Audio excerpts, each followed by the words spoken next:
The month of February is all about the love. We'll bring you some heartwarming stories on this edition of Lake Area Beat, sure to make you smile.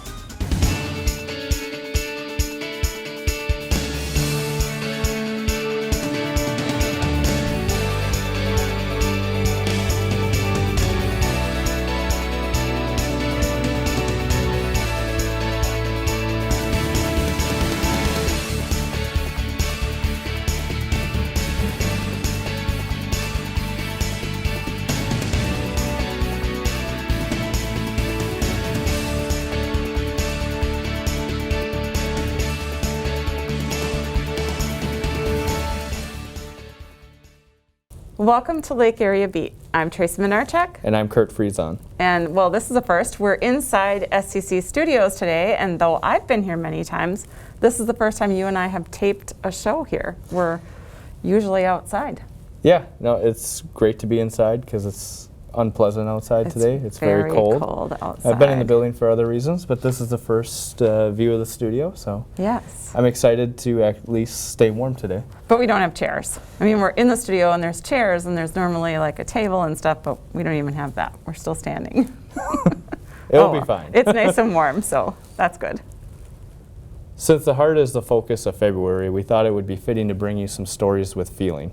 Some of these stories will hopefully make you smile, while others may make you a little sad. But what they all have in common is that they're stories of hope and inspiration. Our first story is one that's bittersweet. It was an emotional council meeting when city staff, family, and friends said goodbye to outgoing mayor and city manager. Both Representatives Wozliak and Fisher here, and they have a proclamation from the Minnesota House of Representatives here in honor of your tenure and your service to the community. So I'm going to read this House resolution. This is a House resolution congratulating Mayor Joe Emerson of White Bear Lake. Now, therefore, be it resolved by the Committee on Rules and Legislative Administration of the Minnesota House of Representatives of the State of Minnesota that it commends Mayor Joe Emerson on her outstanding service to the city and extends its best wishes to her in her retirement. Okay, we're done. What? What? I'm recognizing Madam Mayor because I'm No, we can keep going. I mean, there might be a few more people that like me. I mean, who knows? here. If I could, council, bear with me. So, Madam Mayor, you've most importantly been my friend over the 12 years. You've showed my daughters how to lead, not just in a city. You've showed everybody that's touched you that glass ceilings don't exist. Before that was the trendy thing to say. You are a very, very special person, and it has been my honor and privilege to learn and also be mentored, is a very good word. You are direct but not blunt. You are sweet but not sugary. Well, he knows me. Very much so appreciative and say thank you for not only myself but the city. Thank you for your time. Thank you, Dan.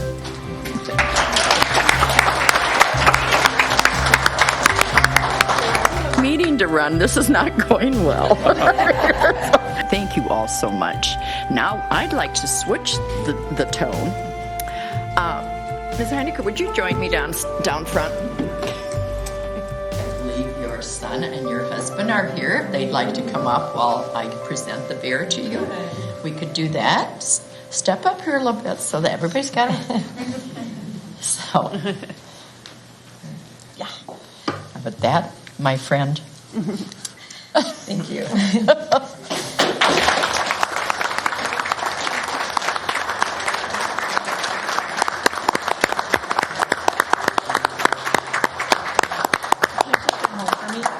First of all, wow, thank you. Yeah, look. Yeah, look at that. That's amazing. So that made me cry before the meeting started. So I'm not going to say very much. Tremendous staff. So you have a great organization. This is why I'm not doing any parties or anything, because it's just to get too emotional. But so thanks for being here. Really happy for my next adventure. Very excited. But I will really miss working with all of you. What an amazing council.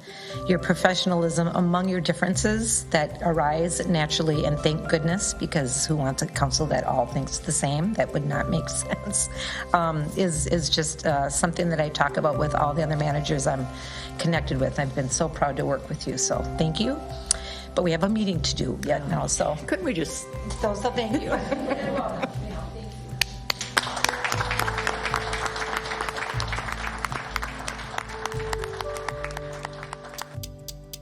We've featured Joe and Ellen many times on this show over the years, and they've always been great supporters. We wish them well as they begin new adventures. Our next story features two former White Bear Lake EMTs who have quite a bit in common. Take a look. How old are you guys? 19. 19. Oh, yes, we're 19. Okay. Twins Callie and Kendra Zelmer have walked the same path since first understanding what it meant to be identical. They walk alike, talk alike, So I'd say that's my like a hobby is like being on the EMT. ambulance. and quite clearly look alike. Although they're quick to say they're two different people, Callie and Kendra are about as similar as two people can be. If we go to a restaurant, one of us will just have to say what we want. The other one's like, yeah, just double that. We'll just do the same. And they're like with cheese too, like with Italian sausage too. We're like, yep, Yep. everything the thing. same.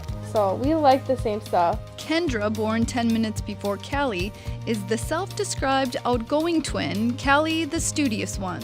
She was more of the party, like, I'll do the homework tomorrow before class. Procrastinate. Both joined the White Bear Lake Explorers program in 9th grade, trained to become emergency medical technicians as seniors, and after high school graduation, passed their tests to become licensed EMTs for the White Bear Lake Fire Department. We started our our employment We applications. started those we filled them all out. like 4 years before we could even apply. Their achievements as young adults aren't surprising considering their childhood. They were raised by a single mom who expected big things from her little girls. We learned how to do the dishes when we were 2. You know, she'd teach us how to brush our teeth at 2. We were potty trained by 2. Wow. You know, she expected a lot from us. But what no one expected was the cancer diagnosis Callie received after being sick for 5 years. When doctors were unable to find answers, Callie fell into a deep depression. I was making multiple runs to the ER, and then they would do the CT scans, the ultrasounds, and stuff like that, and they were like, there's nothing there. After various specialists and subsequent tests came up empty, it was her primary doctor who discovered she had gallstones. Callie had surgery to remove them and her appendix, and that's when they found cancerous tumors. For now, chemotherapy is not required, but she must be monitored annually. I love it. My gallbladder and appendix. As difficult as cancer was for Callie, the experience was just as hard for her twin, who says she can sense her sister's pain and her absence. You don't feel whole, almost. I mean, the pain, we feel each other's pain when she had her surgery. It was very hard. With the long list of events in their relatively short lives, they found strength in togetherness, finding little need to separate. And the thought of one day leading separate lives is something they try not to think about, but know will come, someday much further down their mutually traveled road. We don't want to ever feel like we aren't twins anymore or separate completely. But to have our own lives, we talk about it and we're okay with it. We know that when it comes and when the time's appropriate and it's time to go our own ways, we're okay with that. But it'll be hard.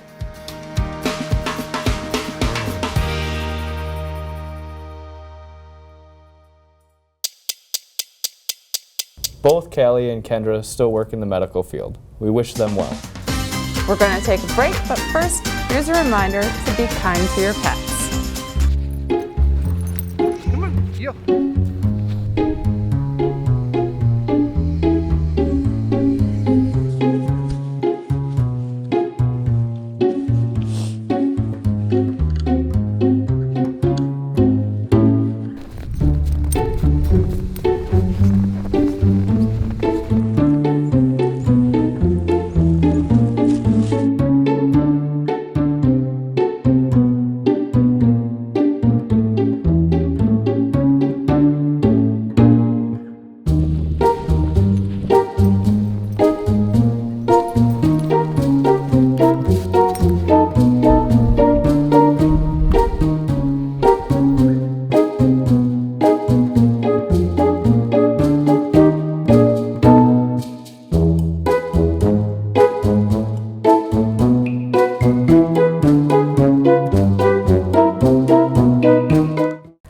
White Bear Lake Police and Fire Departments have supported the Ronald McDonald House over the years, and this next story shows just how much volunteerism means to the families staying there.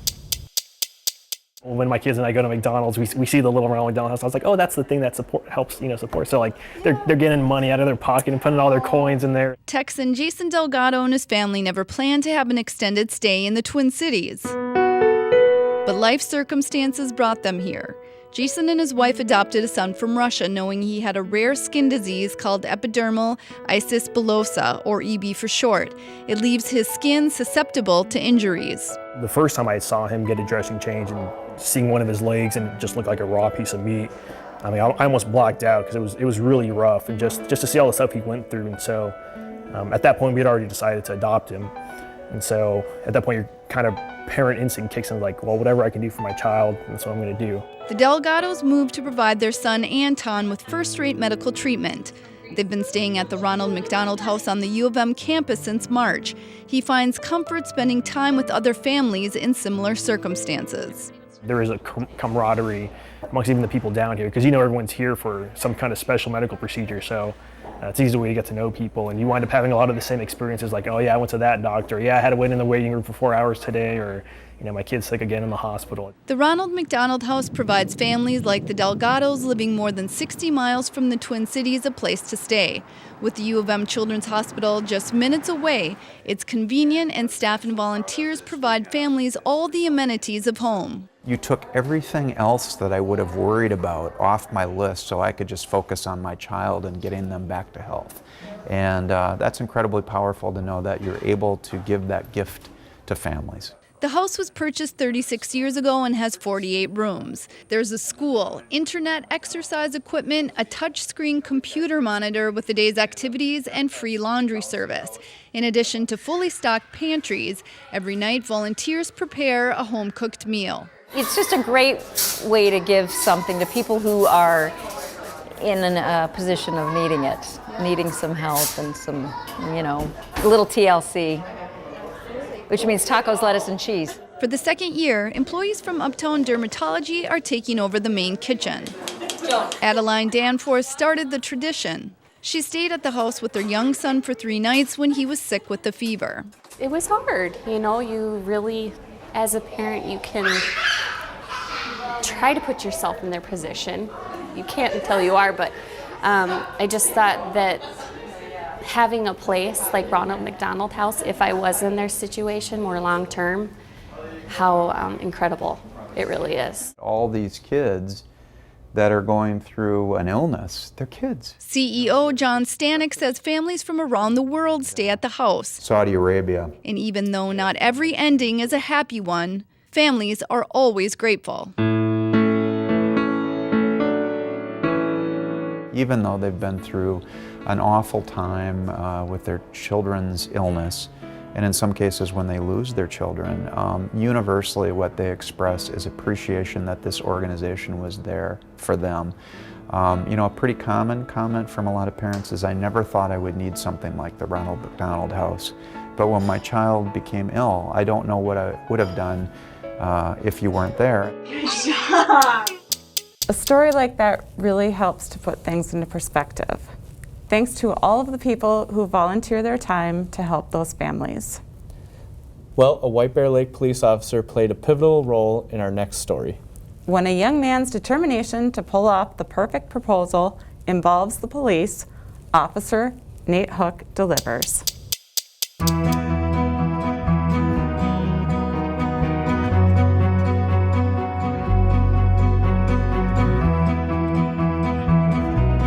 It's cool to start our life in White Bear with such a big story like that, and to really kind of makes you feel part of the community. Before Taylor Labasser and Gabe Nelson's engagement went so very public, Are you serious? Their personal life together began long ago when they were just kids, as they call themselves, a relationship burning big and bright before ending too soon. Through the years, he was kind of the one that got away. It was a big heartbreak, probably the biggest one in my life, and I kind of just walked away and never thought again. But as fate has a way of so often stepping in, a chance meeting in White Bear Lake brought them together 14 years later. As soon as she walked in the door, I'm like, yeah.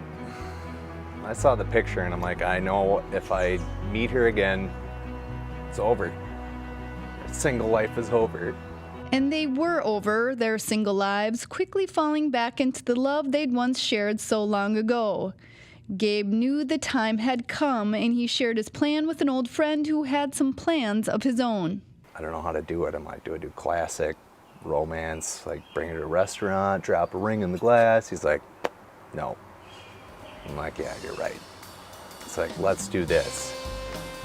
Let's take her through a roller coaster of emotions. I'm like, okay, what are you talking about?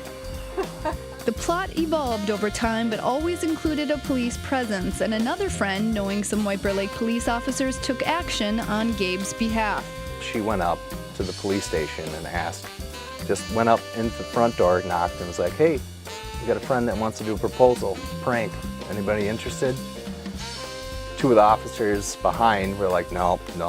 And then the receptionist was like, that's mean. And then Officer Hook was in the background, was like, I'm in.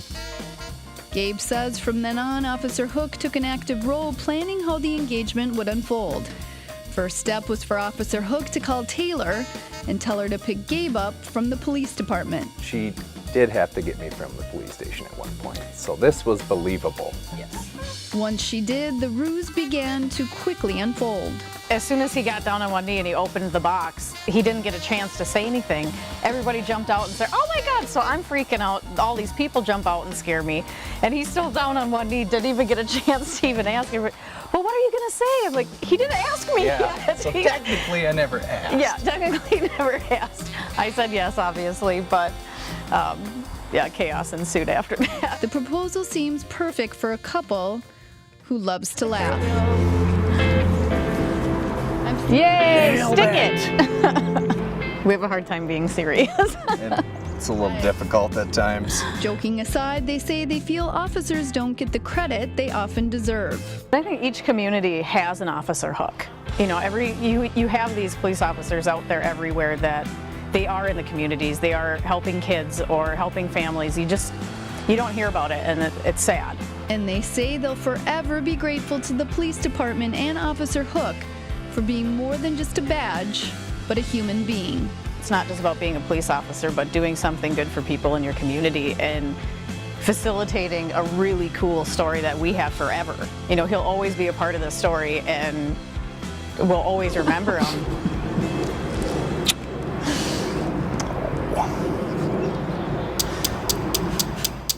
The White Bear Lake Fire Department teamed up with the organization Play for Patrick in our next story. The foundation works to reduce or eliminate sudden death due to heart defects. Here's that story.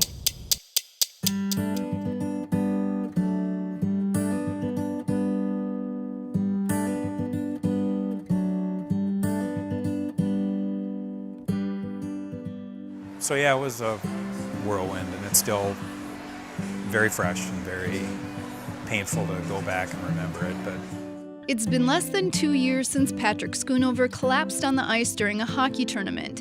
His father Mike saw him go down, but never imagined he'd never get up. And I had no clue that he had passed. And I think all the emergency personnel did, because nothing was happening, at least on their end, and they didn't lead us to believe anything. You know, as far as we knew, we were going to go back to the hospital and he was going to be okay. It was later at the hospital a doctor finally told him Patrick was dead, and it wasn't until the medical exam revealed Patrick died of heart defects and not a hockey injury. Within the first week of Patrick's passing, Mike made a commitment to help other families, and soon, Play for Patrick was established. Kids aren't supposed to have bad hearts. And why didn't we know about this? And what are some of the, what did we miss? That's the other piece of it. We just what did we miss? Play for Patrick travels to high schools examining teenagers for potential heart defects. What's different about these screenings is EKG and echocardiograms are administered to all teenagers, and medical professionals focus on their hearts.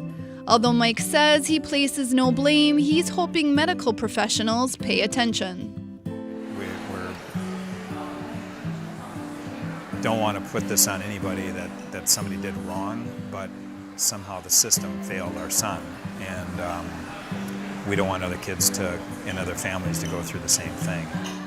The Play for Patrick screenings discovered a hole in a 15-year-old Rosemont girl's heart.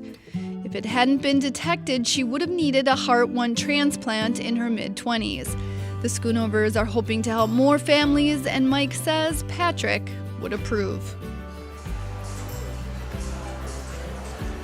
I know. Knowing that he's helping others, he's just that quiet leader, and I know he'd be happy. I know he'd be proud.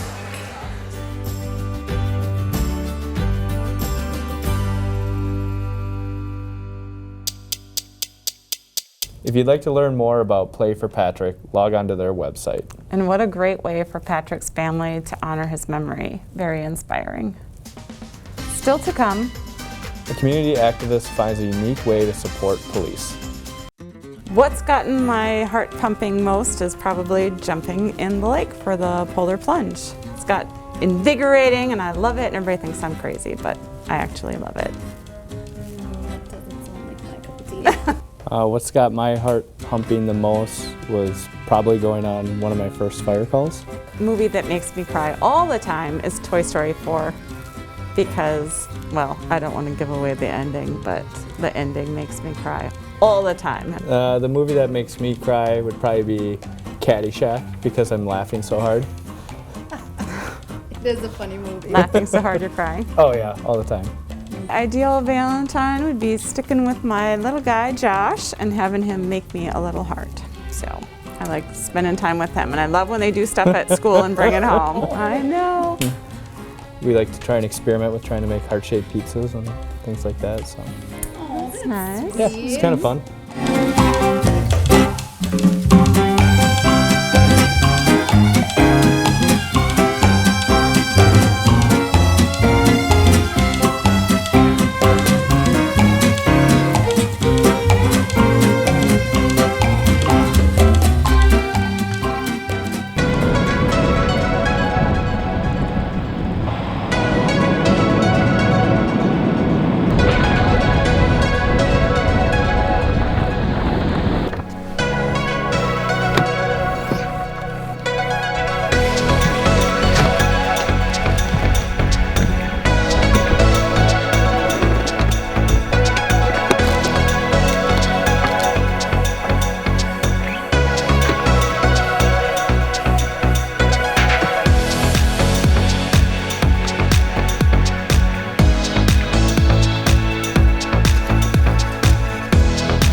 It goes without saying, it's been a tough couple of years for many, and the nation has felt very divided at times.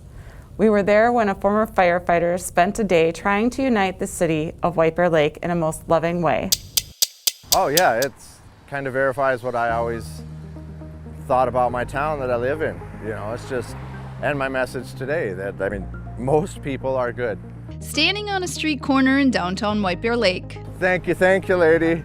Have a great day. One man on a mission is spreading a dual message of love and acceptance, getting a few hugs and plenty of honks. Heck yeah, that's a horn honk. I work in healthcare and I'm seeing people suffering. I'm seeing people that I care about suffering. And I have to be honest and say it's not from people dying of COVID, it's from people being depressed because of COVID. White Bear Lake resident Jeff Lokes has become a community activist, spearheading campaigns to help veterans, the homeless, and the hungry. But this day was about everyone, namely himself. So a lot of it is selfish on my part. It's for self-healing that I'm putting something out there just to know that I'm not alone. He also held signs to support police, believing most people who do are being silenced by the few who don't. And I have a large population of black family and friends, and I'm so fortunate to have the ones that I do that feel the same way, that no, we actually don't hate each other, and we don't want people speaking for us telling everyone how much we hate the police. It's not accurate. After standing in the heat all day, Lokes got many more hugs, honks, and just 2 outbursts using language not to be repeated here. He says his mission confirmed. Most people are indeed good.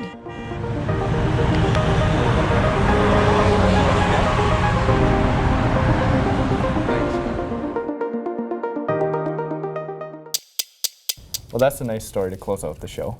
It is, and sometimes all you need is a hug to set things right, and other times maybe all you need is to show Lake Area Beat some love. Make sure to visit us on Facebook and give us your feedback. We want it! And we want to thank you for watching. See you next time. Oh, sorry. I'm just going to keep waving. All right. Happy Valentine's Day!